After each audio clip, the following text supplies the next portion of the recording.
So hello everyone, welcome you all in this virtual learning platform. I दिव्यम पाटीदार। आज के इस topic में हम बात करेंगे एक्सरसाइज इन कोल्ड। आज इस टॉपिक में हम बात करेंगे physiological influence of exercise in cold environment.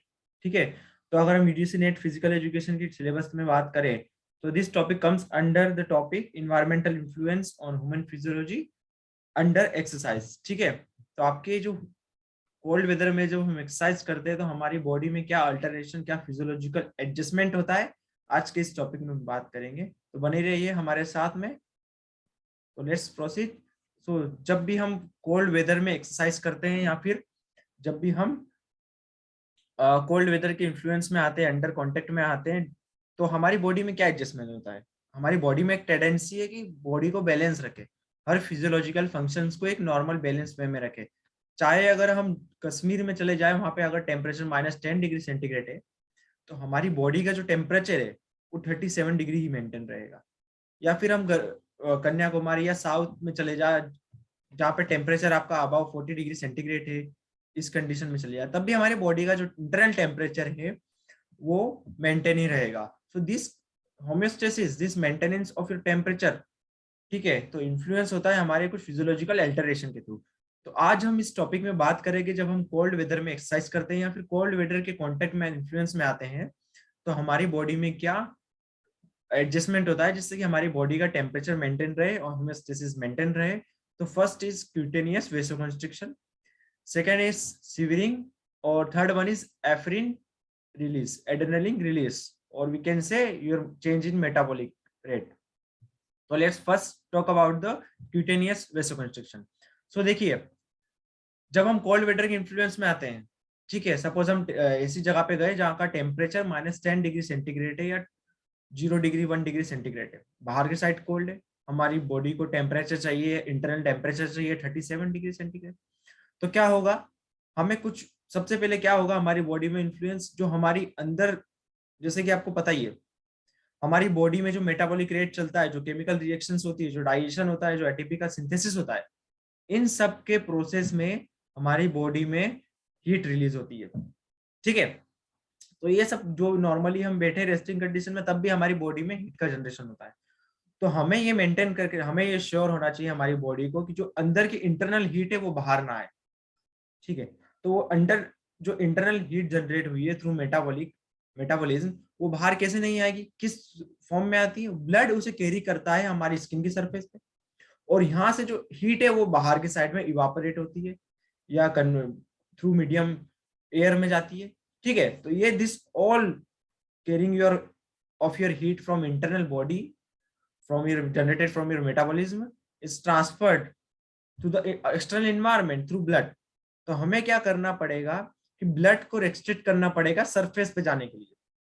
अब ये ब्लड हमारा रेस्ट्रिक्ट कैसे होगा, रेस्ट्रिक्ट होगा जब ब्लड हमारा स्किन की तरफ अगर जाएगा ही नहीं तो हीट का ट्रांसफर भी नहीं होगा, जो इंटरनल जो हीट है हमारी बॉडी में वो मेंटेन रहेगी। ठीक है, तो क्या होगा, जो ब्लड वेजल्स ब्लड को कैरी करके ले जाती है स्किन की तरफ, उसका क्या होगा, वेसोकंस्ट्रिक्शन, वो ब्लड वेसल्स का डायमीटर बिल्कुल ही कम हो जाएगा। तो आप डायग्राम में देख सकते हो, ये जो हमारी ब्लड वेसल्स है स्किन की तरफ ब्लड लेके जा रही है, तो under the condition of cold हमारी जो ब्लड वेसल्स है वो एकदम वेसो कंट्रैक्ट हो जाएगी, जिससे कि ब्लड का फ्लो स्किन की तरफ बंद हो जाएगा, शंट हो जाएगा, और हीट का ट्रांसफर नहीं होगा, तो जिससे हम इंटरनल मेटाबॉलिज्म को कंट्रोल कर सकते हैं।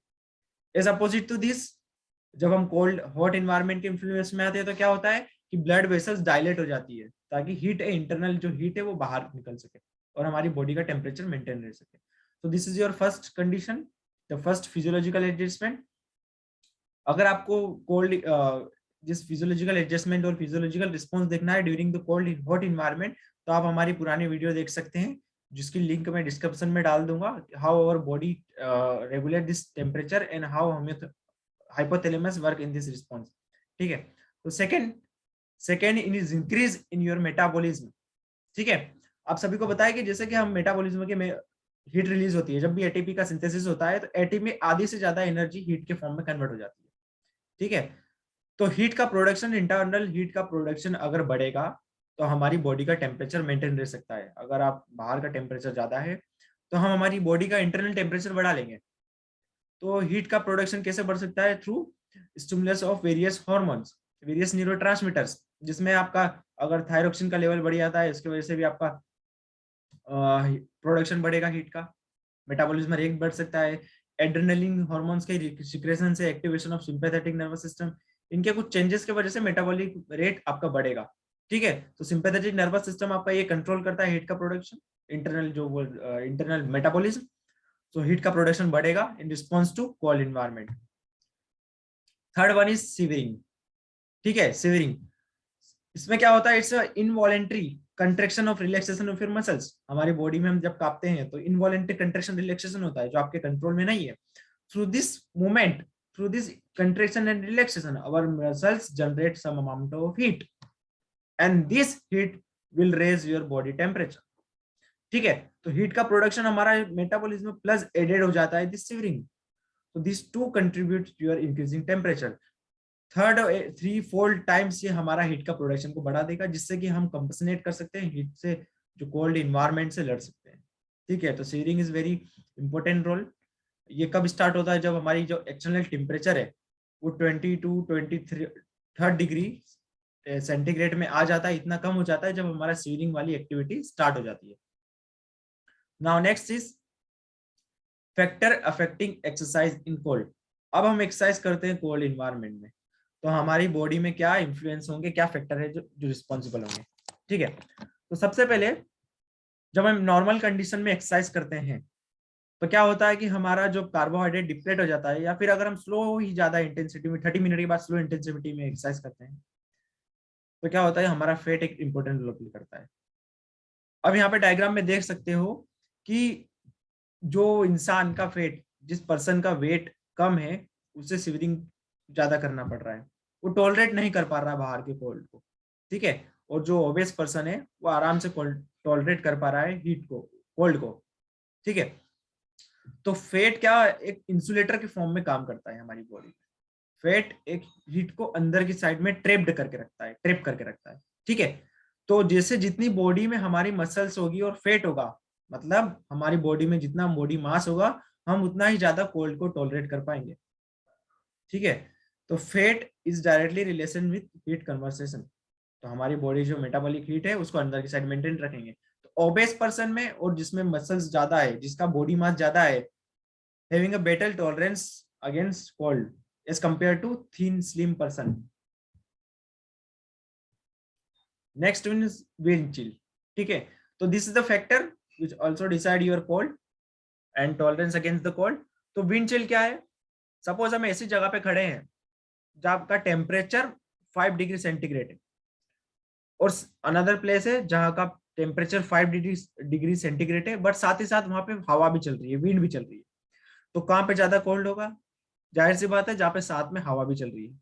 क्यों? क्योंकि हमारी जो बॉडी के साइड में जो इंसुलेशन प्रोवाइड हो जाता है एयर का, जब हम जैकेट पहनते हैं तो एक इंसुलेशन हो जाता है जिससे हमारी जो एक्सटर्नल इंटरनल हीट है वो बाहर की साइड में नहीं ट्रांसफर होती है, और वी कैन से इंटरनल और एक्सटर्नल इन्वायरमेंट में कम्युनिकेशन रुक जाता है।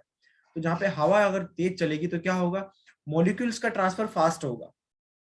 जो सराउंडिंग मॉलिक्यूल्स हमारी बॉडी का एयर के मॉलिक्यूल्स है वो फास्ट फास्ट रिमूव होंगे, तो वो जल्दी जल्दी हमारी इंटरनल हीट को कैरी करके ले जाएंगे और जो हम हमारी बॉडी को ठंडी करेंगे।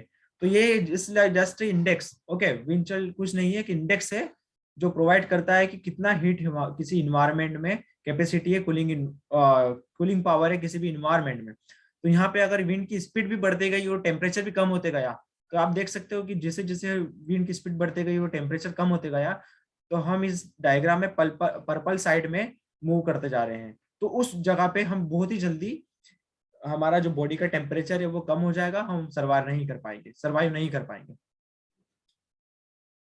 The next is heat loss in cold water.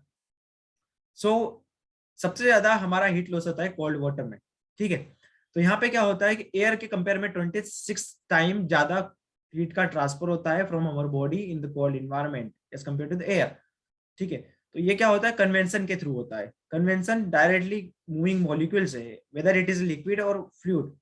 अगर आपको कन्वेक्शन, कंडक्शन, इवापोरेशन के बारे में अच्छे से जानना है तो हमारे प्रीवियस वीडियो देख सकते हैं, कैसे हमारी बॉडी से हीट का ट्रांसफर होता है वेरियस कंडीशन में। तो ये क्या है, स्विमिंग में अगर हम बात करें कि हम जो बॉडी मूव कर रही है तो साइड के मॉलिक्यूल्स है, एयर के मॉलिक्यूल्स है, वो भी फटाफट मूव कर रहे हैं, जिससे क्या होता है हीट का ट्रांसफर बहुत ज्यादा हो जाता है। तो हमें देखना होगा स्विमिंग का जो वाटर का है उसका टेम्परेचर हमें मेंटेन कर रखना पड़ेगा, जिससे कि हमारी बॉडी पे कुछ इन्फ्लुएंस ना हो। Third one is the next one is physiological response to exercise in cold. Now हमारी बॉडी में जब हम एक्सरसाइज करते हैं कोल्ड इन्वायरमेंट में, तो हमारी बॉडी में उसका क्या इन्फ्लुएंस होता है, ठीक है। तो सबसे पहले क्या होता है, muscles function. Muscles is like elastic rubber, ठीक है। अगर आप उसे फ्रीज करने के लिए रख दो और उसे आप एक्सटेंड करो, उसे आप खींचोगे, तो वो जल्दी से टूट जाएगा, ब्रेक हो जाएगा। क्यों? क्योंकि इलास्टिसिटी उसके जो कोल्ड इन्वायरमेंट में कम हो जाएगी। और अगर अब उसे हम हीट प्रोवाइड करें या नॉर्मल टेम्परेचर में रखें, तो आप उससे ज्यादा टाइम तक, ज्यादा दूर तक एक्सटेंड कर पाओगे, उसकी इलास्टिसिटी इंक्रीज हो जाएगी। तो सेम लाइक मसल्स, जब हम कोल्ड इन्वायरमेंट में होते हैं तो इसकी हमारी मसल्स वेलोसिटी पे, कंट्रेक्शन रिलैक्सेशन पे इंफ्लुएंस होता है। मसल्स की शॉर्टनिंग वेलोसिटी कम हो जाती है, ठीक है। मसल्स का पावर कम हो जाता है, फाइन मोटर एबिलिटीज कम हो जाती है, लॉस ऑफ मैनुअल डेक्स्टरिटी। आप जब फाइन एक्टिविटी करते हो फिंगर से, आप जब कोल्ड एनवायरनमेंट में जाओगे तो आपकी फिंगर्स मूव नहीं कर पाएगी अच्छे से, आपकी जो फाइन मोटर स्किल्स है वो कम हो जाएगी, ठीक है। और साथ ही साथ क्या होता है, कॉन्टेक्ट विथ लेस फोर्स, ठीक है, और कंट्रैक्ट विथ लेस फोर्स, जो कि अब नर्वस सिस्टम में भी क्या है, जो इम्पल्स का जो जनरेशन है उसमें भी इंफ्लुएंस होगा in response to the cooling muscles, in response to the cooling environment. क्या होगा, जो अल्टरेशन है हमारे मसल फाइबर का, रिक्रूटमेंट का जो पैटर्न है वो क्या हो जाएगा, इन्फ्लुएंस हो जाएगा। तो जिससे क्या होगा कि आपकी मसल्स में जो इफिशियंसी है, ओवरऑल मसल्स परफॉर्मेंस की इफिशियंसी वो कम हो जाएगी। क्योंकि देखो, जब हम मसल कंट्रैक्ट रिलैक्स करते हैं तो एक मसल्स हमारी कंट्रैक्ट होती है, दूसरी हमारी रिलैक्स होती है, तभी हमारा कंट्रैक्शन रिलैक्सेशन पॉसिबल होता है। तो due to the influence of this cooling environment, हमारा जो ये रिक्रूटमेंट है मोटर पैटर्न का, मसल्स फाइबर का, तो वो क्या होता है, इन्फ्लुएंस होता है negatively. At the beginning of exercise, जब हम एक्सरसाइज बिगिन करते हैं तो हमारा जो मेटाबॉलिक हीट तो बढ़ता ही है, एनर्जी का प्रोडक्शन बढ़ेगा, मेटाबॉलिज्म बढ़ेगा, हीट बढ़ेगा, जिससे कि हमारा ब्लड क्या बोल सकते हैं, ब्लड का टेम्परेचर मेंटेन रहता है और बॉडी का टेम्परेचर मेंटेन रहता है। बट आफ्टर सम टाइम्स, अब देखोगे आप मिडिल में क्रॉस कर जाओगे, eight the end of exercise हमारा जो एनर्जी का रिजर्वायर है, जो एनर्जी का आप लगातार एक्सरसाइज करते हो, कुछ टाइम बाद आप eight the end of exercise feel करोगे, आप ज्यादा कोल्ड फील करोगे, क्योंकि हमारा जो मेटाबॉलिज्म वापस कम हो जाता है, हमारा जो एनर्जी का प्रोडक्शन है वो कम हो जाता है, और जिसके वजह से क्या होता है, हीट का प्रोडक्शन कम हो जाता है। तो ये चीज को ध्यान रखना है कि eight the end of exercise हमें अपर पहनना जरूरी है, ठीक है। हम स्टार्टिंग में तो ट्रैक सूट अपर पहनते ही है, पर मिडिल में आते आते क्या होता है, हम रिमूव कर देते। But the end, at the end again we have to wear this cloth, okay, ताकि जो हमारे को, हमारी बॉडी में अचानक से सडन टेम्परेचर में चेंज ना हो। नाउ मेटाबॉलिक रिस्पॉन्स, अब जब हम प्रोलॉन्ग एक्सरसाइज करते हैं अंडर नॉर्मल कंडीशन, तो क्या होता है कि हमारी बॉडीज में जो कैटाकोलिमाइंस है, जो हॉर्मोन्स है, एफ्रिन नॉन एफ्रिन, वो रिलीज होते हैं। वी कैन से एड्रेनलिन और नॉन एड्रेनलिन, ये रिलीज होते हैं, जो क्या करते हैं, फैट के मेटाबॉलिज्म को स्टिमुलस करते हैं, ठीक है। जो फ्री फैटी एसिड्स है जो हमारे एडिपोज टिश्यू में जमा है, अब उनकी रिक्वायरमेंट है, क्योंकि जब लंबी एक्सरसाइज करते हैं, लॉन्ग डिस्टेंस एक्सरसाइज करते हैं या रनिंग करते हैं, तो ग्लाइकोजन के साथ में हमारा फैट भी एनर्जी का सप्लायर होता है, एनर्जी देता है। But if you perform exercise in cold environment, prolong exercise कर रहे हैं कोल्ड इन्वायरमेंट में, तो क्या होता है, हमारा जो कैटेकोलिमाइंस है, जो हॉर्मोन्स है, वो न्यूरोट्रांसमीटर्स है, वो तो रिलीज हो जाते हैं, ठीक है। बट हमें फेट को पता ही नहीं चलता है कि हमें एक्सरसाइज करना है, फेट आराम से एडिपोज टिश्यू में बैठा हुआ रहता है, उसे कोई बोलने ही नहीं आता है कि जा आपकी जरूरत है, ठीक है। क्यों? क्योंकि आपको जैसे मैंने बताया, जो एडिपोज टिश्यू कहां पर है, हमारे स्किन के सरफेस के नियर में, just near to skin surface, beneath the skin surface. अब वहां फेट आराम से बैठा है, पर उसे कोई बताने नहीं आ रहा है कि आपकी जरूरत है। अब बताने कौन आता है, ब्लड आता है। Now due to the influence of this cold environment, जो हमारा मूविंग ब्लड है स्किन की तरफ, वो टोटली बंद हो चुका है टू मेंटेन इंटरनल टेम्परेचर। तो अब ब्लड की तरफ जो मूविंग ब्लड है वो कम हो चुका है, तो ये न्यूरोट्रांसमीटर्स रिलीज हुए हैं, उनका ट्रांसफर भी कम हो जाएगा स्किन की तरफ, और फेट को पता ही नहीं चलेगा कि मेरी रिक्वायरमेंट है। तो ऐसे में क्या होगा, आपका फेट का यूटिलाइजेशन, मेटाबॉलिज्म रेट कम हो जाएगा, ठीक है। Free fatty acid will not provide energy for your prolong exercise. तो इसमें अगर हम देखें तो इस टाइम पे इस कोल्ड इन्वायरमेंट का अगर टेम्परेचर ज्यादा ही कम है तो इसका इन्फ्लुएंस होगा, जिससे अब जब भी आप एक्सरसाइज करें तो हमारी अपर पहनना, ट्रैक सूट पहनना बहुत ही जरूरी है, ताकि आपका फ्री फैटी एसिड का यूटिलाइजेशन हो सके एज ए एनर्जी। मैं sure this thing. Okay, the next one is health risk during cold environment, cold exercise. Okay, exercise in cold environment. तो first one is hypothermia. Hypo means कम होना, thermia means temperature, आपके body का internal temperature को कम होना। ठीक है, अब ये जितना ज्यादा कम हो जाएगा तो हमारे लिए बहुत ही प्रॉब्लमेटिक हो सकता है, क्योंकि नॉर्मल टेम्परेचर चाहिए हमारी बॉडी को नॉर्मल फंक्शन करने के लिए। सो इससे क्या होगा, अगर बॉडी का टेम्परेचर ज्यादा ही कम हो गया तो हमारी हार्ट की एक्टिविटी कम हो जाएगी। हमारे जो ऐसे नोड है, साइनो एट्रियल नोड है, वो क्या करता है, इम्पल्स का जनरेशन करता है। अब उसके इम्पल्स के जनरेशन में इन्फ्लुएंस होगा, तो क्या होगा, हमारा हार्ट रेट कम हो जाएगा, ब्लड की सप्लाई बॉडी में कम हो जाएगी, जिससे कि कार्डियक अरेस्ट का खतरा हो सकता है। तो क्या हो, हमारी बॉडी, इस चीज को ध्यान में रखना है कि ज्यादा टेम्परेचर हमारी बॉडी का ना इन्फ्लुएंस हो ना। जब हम एक्सरसाइज करते हैं कोल्ड इन्वायरमेंट में, तो एक चीज का ध्यान रखना है कि हम ब्रीथिंग ले नोज से। ठीक है, जैसे कि बाहर का टेम्परेचर अगर -10 डिग्री सेंटीग्रेड है और अंदर का टेम्परेचर हमें मेंटेन रखना है, तो नोज से ब्रीथिंग लेना बहुत जरूरी है। स्पेशली अगर हम इनहेल कर रहे हैं तो नोज क्या करती है, हमारी जो बाहर के टेम्परेचर है उसके इंटरनल टेम्परेचर को इन्फ्लुएंस नहीं होने देती है। जब भी एयर हम नोज से इनहेल करेंगे तो वो नोज क्या करती है, टेम्परेचर को मेंटेन करती है। अगर टेम्परेचर कम है तो उसे बढ़ा देगी। अगर हम माउथ से ब्रीथिंग लेंगे, मुंह को खोल के ब्रीथिंग लेंगे, तो क्या होगा, बाहर का जो एयर है, कोल्ड एयर, वो हमारी बॉडी के अंदर इंटर हो सकती है और हमारे टेम्परेचर को मेंटेन कर सकती है। तो एक बात का आप जरूर ध्यान रखें, जब आप एक्सरसाइज कर रहे हैं कोल्ड इन्वायरमेंट में, तो हमारे माउथ को क्लोज करके सिर्फ नोज से ही ब्रीथिंग ली जाए, ताकि इंटरनल होमियोस्टेसिस मेंटेन रहे। As nose is very important organ in this way. Frostbite. अब फ्रोस्ट बाइट क्या होता है, जब आप एक्सरसाइज करते हैं कोल्ड इन्वायरमेंट में, और वीकेंड से अगर आप कोल्ड इन्वायरमेंट के इन्फ्लुएंस में आते हो, तो आपको जैसे मैंने बताया कि जो ब्लड का सप्लाई है स्किन की तरफ, वो बिल्कुल ही कम हो जाता है।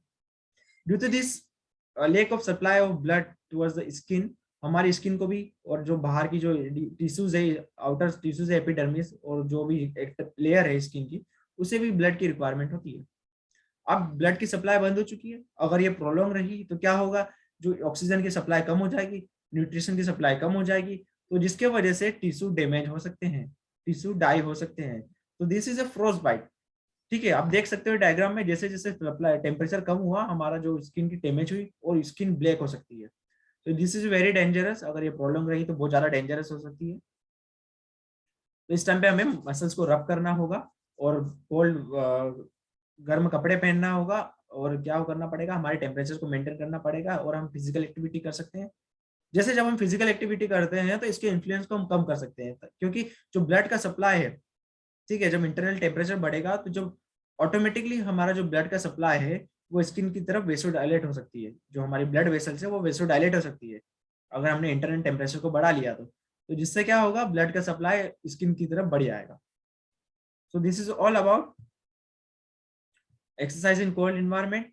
Thank you for watching. अगर आपको इससे रिलेटेड कुछ और वीडियो देखना है तो आप हमारे यूट्यूब चैनल पे जा सकते हो, sports and fitness lab, the influence of exercise under various situation of environment. धन्यवाद।